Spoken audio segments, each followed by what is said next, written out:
warahmatullahi wabarakatuh. Selamat sore semua. Pada kesempatan kali ini, di podcast kita kali ini, kita kedatangan narasumber yang spesial. Sebelum ke narasumber, izin memperkenalkan diri. Nama saya Misal Haikal Muhaimin, dan ini rekan saya. Nama saya Priska Fitjani. Selanjutnya, Kak Salsa boleh perkenalkan diri secara singkat, Kak? Semuanya, aku Salsabila Irawan, biasanya dipanggil Caca. Sore Kak, Salsa gimana kabarnya? Alhamdulillah baik, kalian gimana? Alhamdulillah juga baik Kak. Baik, Kak. Terima kasih Kak Caca udah mau meluangkan waktunya buat diwawancara. Kita langsung mulai wawancaranya aja kali ya.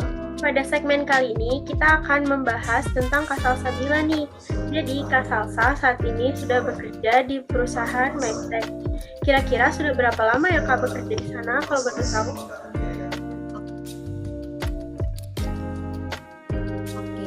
Sekarang aku di Medtech itu udah jalan ke 5 bulan, dari bulan Oktober lalu.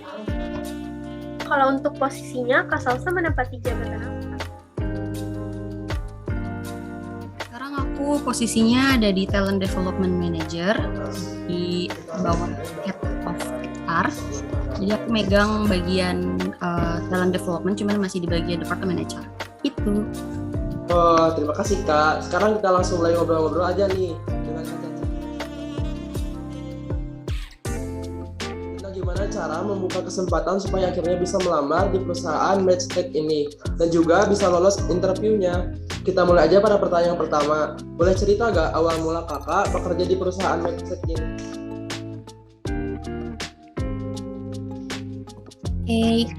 Jadi pertama itu sebenarnya aku daftar untuk jadi internship. Nah, ketika berjalannya internship ini kan pastinya ada yang bagian supervising aku ya. Dan ternyata menurut mereka itu kinerja aku tuh luar biasa baik. Jadi pada akhir periode internship aku diangkat jadi staf tetap sama mereka. Dan sampai sekarang lanjut udah ke 2 bulan. Jadi hitungannya itu 3 tambah 2 jadi 5 bulan. Kayak gitu. Perusahaan Medtech ini perusahaan yang bergerak di bidang apa sih, Kak?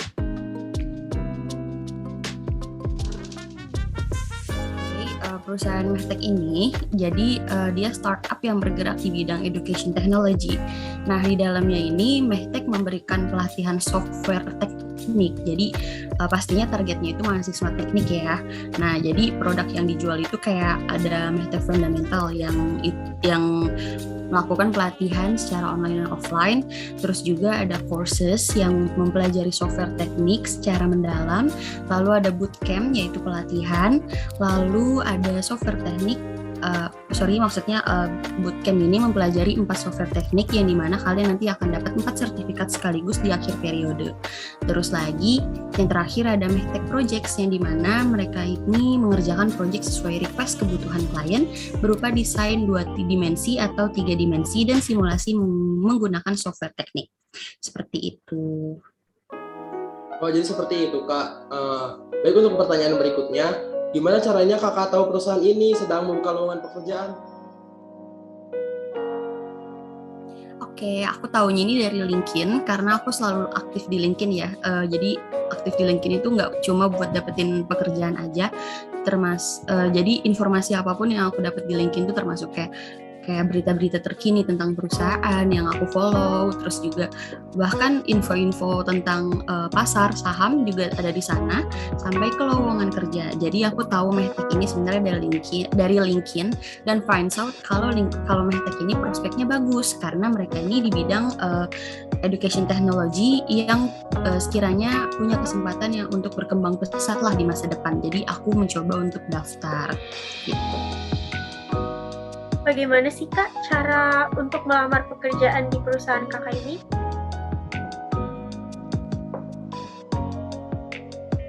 Karena aku menemukan lowongan kerjanya itu kan dari LinkedIn ya, pastinya di sana itu ada kolom daftar, terus di sana akan diarahkan ke website medtechindonesia.com. Lalu setelah itu aku pilih Medtech Karir dan juga pilih departemen yang mau aku daftar. Karena aku HR, jadi aku masuknya ke bagian People Support and Administration. Lalu aku diarahkan ke laman selanjutnya untuk input data diri sampai ke CV dan resume. Lalu aku submit. Seperti itu. Oh, seperti itu Kak. Untuk pertanyaan berikutnya, apa saja tahapan dari proses seleksi sampai Kakak bisa diterima di pekerjaan Kakak saat ini? Jadi yang pertama ini ada administration selection. Jadi administration selection ini kayak seleksi berkas, lalu ada assignment atau penugasan sesuai dengan departemen atau divisi yang kalian lamar. Terus ada HR interview, 101 interview. Selanjutnya ada user interview. Ini bentuknya panel interview kemarin, lalu ada personality test atau MBTI test, dan baru deh setelah itu ada offering letter. Baik Kak, berarti selama tahap seleksi itu menurut Kakak yang paling sulit itu tahap apa ya Kak? Pastinya tahap user interview dan penugasan. Tapi karena aku sendiri udah paham betul dengan recruitment tools dan recruitment flow, jadi soal-soal yang dari penugasan itu menurutku nggak susah-susah banget sih, jadi tinggal dikerjain aja. Terus menurutku yang paling rumit itu user interview sih paling, karena isinya tuh kita tuh panel interview, jadi kita berlima dan mereka ini lebih ke forum group discussion atau FGD, dan pertanyaan-pertanyaan yang dilontarkan itu berupa study case yang complicated banget menurut aku. Dan juga kita sebagai interviewee pasti dituntut untuk mikir dengan cepat dan tepat gitu, mikirin jalan keluar yang tepat itu apa kayak gitu. Dan menurut aku untuk user interview ini kemarin butuh waktu kurang lebih 2 jam nonstop. Jadi 2 jam itu bener-bener ngasah pikiran aku banget gitu. Dan setelah selesai interview ini aku ngerasa kayak aduh mumet banget gitu. Dan ngerasa kayak aduh ketat banget nih seleksinya. Tapi di satu sisi aku juga nikmatin semua prosesnya kok gitu. Selama tahap interview itu, apa saja sih Kak yang ditanyakan?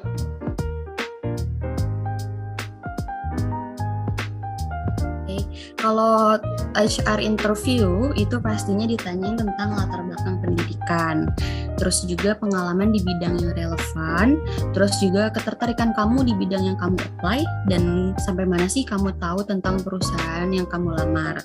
Terus lagi untuk user interview itu karena kemarin bentuknya panel interview, jadi usernya ini adalah perwakilan departemen yang menentukan kandidat mana sih yang cocok dan layak diterima dengan memberikan pertanyaan-pertanyaan yang relevan seputar departemen yang di-apply.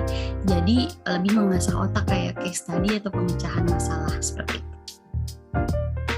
Kalau kita boleh tahu nih, apa aja nih tips untuk menghadapi interview kita nanti nih Kak?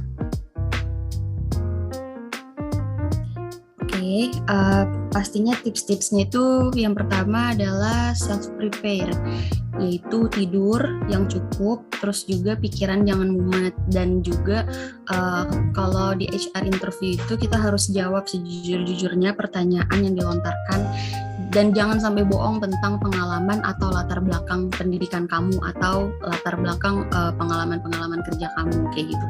Pokoknya jadi diri kamu sendiri dan harus percaya diri lah gitu, dan harus relax supaya semua pertanyaan itu terjawab, dan jangan gugup, karena kalau misalkan kamu gugup bisa terlihat entah kebingungan atau terlihat jadi susah mikir lah kayak gitu. Jadi kalau misalkan kamu udah percaya diri sama diri kamu sendiri dan udah dan relax, itu pasti diri kamu tuh terlihat on point dan juga menonjol karena kamu bisa menjawab semua pertanyaan dengan tepat.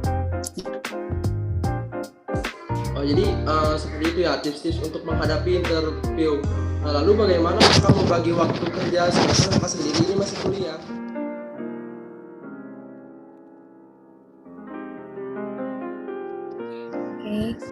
Jadi gimana cara aku bagi waktu kerja aku dengan waktu kuliah? Pastinya aku bikin skala prioritas dengan angka dan juga dengan skala prioritas penting mendesak. Itu grafik sih sebenarnya. Jadi aku nge-pin up semua acara yang akan aku lakuin atau aku hadirin selama 1 minggu ke depan di kalender. Jadi aku nandain hari ini ada apa, terus hari Selasa ada apa kayak gitu. Terus aku catat semua deadline entah deadline kuliah atau deadline kerjaan di kantor kayak gitu. Dan deadline ini jadi patokan aku banget nih Dan selain deadline yang jadi patokan, itu juga bobot bobot tugas yang kita mau kerjain. Jadi ini bobotnya tuh ringan atau sedang atau berat atau susah kayak gitu. Nah, jadi kalau misalkan bobotnya susah dan mendesak, pastinya dikerjain duluan kayak gitu.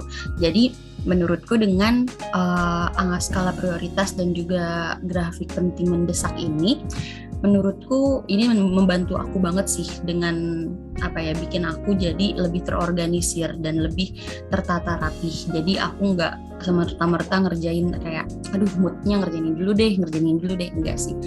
Karena aku tahu bobot yang mana nih yang lebih berat dan deadline mana yang lebih cepat datangnya kayak gitu. Baik Kak, kalau gimana sih pesan-kesan Kakak selama bekerja di perusahaan Mestek ini Kak? Aku seneng banget sih jujur, karena working atmosphere-nya mungkin ya yang bagus banget. Terus juga teamwork dan tim aku tuh bener-bener aktif dan asik semua. Jadi semuanya ini aku anggap temen sih pastinya. Terus juga keterbukaan yang ada di antara kita ini cukup baik. Dan ini tuh pastinya berfungsi untuk meminimalisirkan miscommunication dan juga masalah-masalah kecil yang akan datang gitu. Terus juga atasanku juga alhamdulillahnya kemarin cukup kooperatif dan komunikatif dan juga mudah dihubungin. Terus juga jadi dengan keterbukaan dan kemudahan untuk menghubungi satu sama lain ini bikin semua kerjaan itu berjalan dengan lancar, apalagi ketika ada masalah atau hambatan-hambatan yang datang, jadi cepat selesai. Overall this is one of the best workplace sih. Aku senang banget ada di Mestek. Itu guys. Jadi gini Kak, ada nggak sih tips dari Kakak buat adik-adik kelas Kakak angkatan Kakak yang terkhusus prodi MNI, bagaimana sih mempersiapkan ke jenjang karir berikutnya?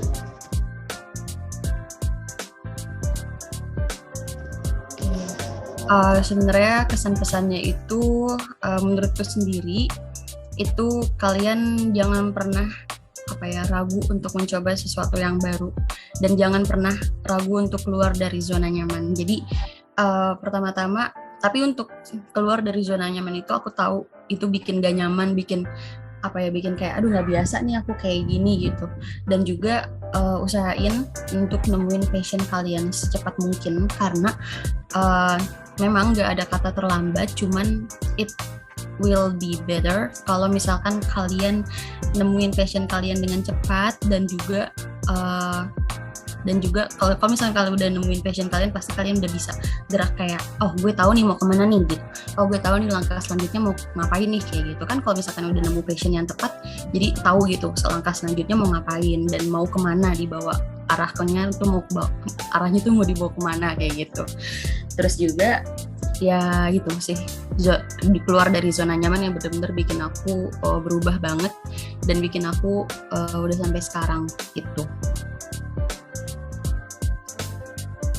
Baik Kak, sekiranya itu saja yang bisa kami tanyakan. Mohon maaf apabila ada kesalahan dan terima kasih untuk Kakak.